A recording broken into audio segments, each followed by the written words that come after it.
দায়িত্ব হাতছাড়া হচ্ছে কল্যাণের, অনাস্থা প্রস্তাব 20 রাজ্যের। 2024 ভারতীয় ফুটবলের জন্য ছিল কার্যত এক কলঙ্কিত অধ্যায়, কারণ ভারতের জাতীয় ফুটবলে দলের প্রতিটি ম্যাচেই ছিল হতাশার। সেই বছর এক ম্যাচেও জয়ের মুখ দেখেনি গুরপ্রীত সিং সান্ধুরা, যার প্রভাব পড়েছিল ফিফা র্যাঙ্কিংয়েও। এর মধ্যে 2023 এশিয়ান কাপের গ্রুপ পর্যায়ের খারাপ পারফরমেন্স এবং 2025 এশিয়ান কাপের যোগ্যতা অর্জন করতে না পারায় চাকরি খোয়াতে হয়েছিল তৎকালীন জাতীয় দলের কোচ ইগর স্টিমাককে। যদিও এরপর দায়িত্বে আনা হয়েছিল স্প্যানিশ কোচ মার্নালো মার্কুয়েজকে, কিন্তু এরপর সুদিন আসেনি টিম ইন্ডিয়ার। এবার দায়িত্ব হাতছাড়া হতে পারে সর্বভারতীয় ফুটবল সংস্থার সভাপতি কল্যাণ চৌবের। এমনই বিস্ফোরক তথ্য প্রকাশিত হয়েছে জাতীয় স্তরের সংবাদ মাধ্যমে। বর্তমানে ভারতীয় ফুটবলে অশান্তি অব্যাহত। সর্বভারতীয় ফুটবল ফেডারেশনের সভাপতি কল্যাণ চৌবের বিরুদ্ধে 20টির বেশি রাজ্যের অ্যাসোসিয়েশনের একত্রিত হয়ে অনাস্থা প্রস্তাব উত্থাপন করার প্রস্তুতি নিচ্ছে বলে জানা গেছে, যেখানে তারা ফেডারেশনের বর্তমান পরিচালনা কমিটির বিরুদ্ধে তীব্র অসন্তোষ প্রকাশ করেছেন। বিভিন্ন রাজ্য অ্যাসোসিয়েশনের, বিশেষ করে যারা জাতীয় গণতান্ত্রিক জোট সমর্থিত, তারা এআইএফএফ সংবিধানের 23-4 ধারার আওতায় একত্রিত হয়ে একটি অপ্রত্যাশিত সাধারণ সভার দাবি জানাতে চলেছে।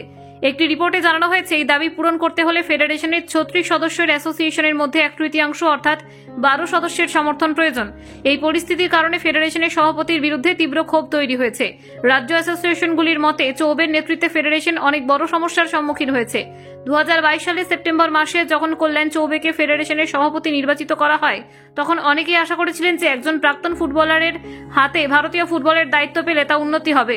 কিন্তু প্রাক্তন কল্যাণ চৌবের নেতৃত্বে গুরুতর কিছু বিতর্ক এবং নেতিবাচক পরিস্থিতির সৃষ্টি হয়েছে। এই বিশাল অস্বস্তির শুরুতে রয়েছে সাজি প্রভাকরণের আকস্মিক অপসারণ। সাজি প্রভাকরণ, যিনি আইএফএফ এর সাধারণ সম্পাদক ছিলেন, 2023 সালে নভেম্বরে চাকরি থেকে বরখাস্ত হন। তার অপসারণের পর সাজি অভিযোগ করেছিলেন যে কল্যাণ চৌবের নেতৃত্বে এআইএফএফ নৈতিকতার বিরোধী কাজ করছে। তিনি এআইএফএফ, এএফসি এবং ফিফার নৈতিকতা কমিটিতে অভিযোগ দায়ের করেন। একটি পূর্বাঞ্চলীয় রাজ্য অ্যাসোসিয়েশনের কর্তৃপক্ষ এই বিষয়ে উদ্বেগ প্রকাশ করেছেন, বিশেষ করে কোচিং প্যানেলে অযোগ্য ব্যক্তিদের অন্তর্ভুক্তির সিদ্ধান্ত নিয়ে। শুধু সাজির অপসারণই নয়, চৌবের সময়কালে ভারতীয় ফুটবল দল একাধিক সমস্যায় পড়েছে। 2024 সালের সেপ্টেম্বরে ফেডারেশন $4 লক্ষ ক্ষতিপূরণ প্রদান করেছে প্রাক্তন পুরুষ জাতীয় দলের কোচ ইগর স্টিমাককে, যাকে অপসারণ করা হয়েছিল। এর ফলে পুরুষদের ফুটবল দলের পারফরমেন্সও আরও খারাপ হয়েছে।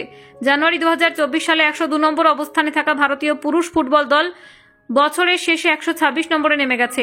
এছাড়া 2024 সালে সাফ চ্যাম্পিয়নশিপে নারী ফুটবল দল নেপাল ও বাংলাদেশের কাছে পরাজিত হয়েছে।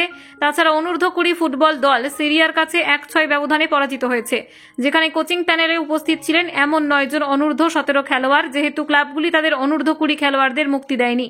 এই সমস্ত ঘটনাগুলির পর রাজ্য অ্যাসোসিয়েশনগুলো একত্রিত হয়ে কিছু করতে চাইছে। তারা দাবি জানাচ্ছে যে ফেডারেশনের বর্তমান পরিচালনা ব্যবস্থা পরিবর্তন করা দরকার। যদিও এখনো পর্যন্ত কল্যাণ চৌবের পরিবর্তে কোনো বিকল্প প্রার্থী প্রস্তাবিত হয়নি, তবে আগামী কিছু সপ্তাহে একাধিক রাজ্য অ্যাসোসিয়েশন তাদের দাবি এআইএফএফ এর কাছে জানাতে একটি বৈঠকের আয়োজন করতে প্রস্তুত। এমনকি এই পরিস্থিতির মধ্যেও এআইএফএফ এর বর্তমান সভাপতি কল্যাণ চৌবের বিরুদ্ধে ব্যক্তিগত কোনো ক্ষোভ বা বিরোধের অভিযোগ নেই। একজন পশ্চিম ভারতীয় রাজ্য ফুটবল অ্যাসোসিয়েশনের সভাপতি বলেন, আমি ব্যক্তিগতভাবে তার বিরুদ্ধে কিছু বলতে চাই না। আমি খুশি ছিলাম যে একজন প্রাক্তন ফুটবলার ফেডারেশনের সভাপতি হিসেবে নির্বাচিত হয়েছেন, কিন্তু তারপর থেকে শুধু নেতিবাচক সংবাদই বেরিয়ে এসেছে। সাজি প্রভাকরণের চলে যাওয়ার পর থেকে বিষয়গুলো আরও খারাপ হয়েছে। এই সংকটের মূলে যে সমস্ত সমস্যাগুলি রয়েছে তা সমাধান করা না গেলে ভারতীয় ফুটবল আরও অন্ধকারে পড়তে পারে। এটি শুধু ফেডারেশনের জন্য নয়, বরং দেশের ফুটবল প্রেমীদের জন্য বড় একটি অশুভ সংকেত। Bureau report, Kolkata 24/7.in।